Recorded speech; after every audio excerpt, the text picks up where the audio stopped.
W के agents थे। इस घर का मालिक भी कोई और नहीं बल्कि उनका ही एक साथी था। वो भी कोई छोटा मोटा ऑफिसर नहीं बल्कि R&AW का जॉइंट सेक्रेटरी ऑफिसर था। उस पर भारत की सीक्रेट इंफॉर्मेशंस अमेरिका की इंटेलिजेंस एजेंसी CIA को लीक करने का आरोप था।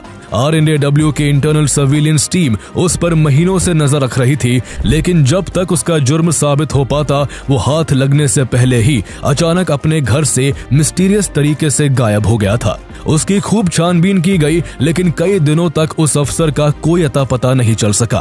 फिर एक दिन जब खबर मिली कि वो शातिर डबल एजेंट नेपाल के रास्ते अमेरिका भाग चुका है, तो R&AW के अधिकारियों के पैरों तले जमीन खिसक गई। वो डबल एजेंट पिछले कुछ सालों में भारत के 20,000 से ज्यादा क्लासिफाइड डॉक्यूमेंट्स CIA तक पहुंचा चुका था। तो आइए जानते हैं कि अपने ही देश के साथ गद्दारी करने वाला वो R&AW ऑफिसर कौन था, CIA ने कैसे उसे अपने जाल में फंसाया और इतनी कड़ी निगरानी के बाद भी वो R&AW की काउंटर इंटेलिजेंस यूनिट को चकमा देकर कैसे भाग निकला।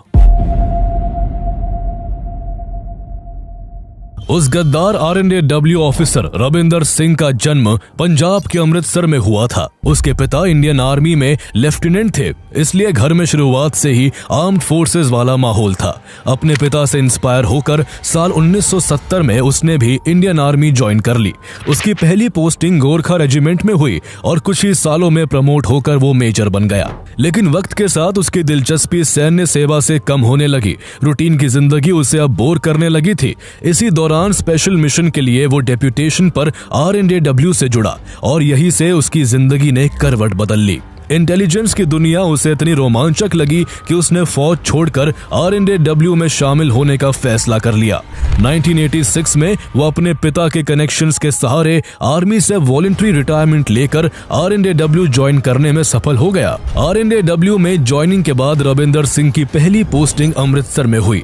यहाँ उसे पाकिस्तानी इंटेलिजेंस एजेंसी ISI द्वारा सेपरेटिस्ट को दी जा रही ट्रेनिंग के बारे में जानकारी जुटाने की जिम्मेदारी दी गई। इसके बाद उसे वेस्टर्न एशिया के कुछ देशों और फिर हॉलैंड के हेग भेजा गया, जहां उसका काम उस इलाके में एक्टिव सिख सेपरेटिस्ट की गतिविधियों पर बारीकी से नजर रखना था। लेकिन हॉलैंड में काम करते हुए उसकी छवि एक दिल फेंक आदमी की बन गई थी। यहाँ वो काम कम और अपना समय शराब पीने और औरतों के पीछे भागने में ज्यादा लगाता था। उस दौरान वो अक्सर अनजान लोगों के साथ वो बातें भी शेयर कर देता था जो कि एक इंटेलिजेंस ऑफिसर को कभी नहीं करनी चाहिए। हालांकि इसके बावजूद R&AW के सीनियर ऑफिसर उसे गंभीरता से लेने लगे थे, क्योंकि उसने ज्वाइनिंग के कुछ वक्त बाद ही एजेंसी के लिए एक बड़ा काम किया था। R&AW को अमेरिकन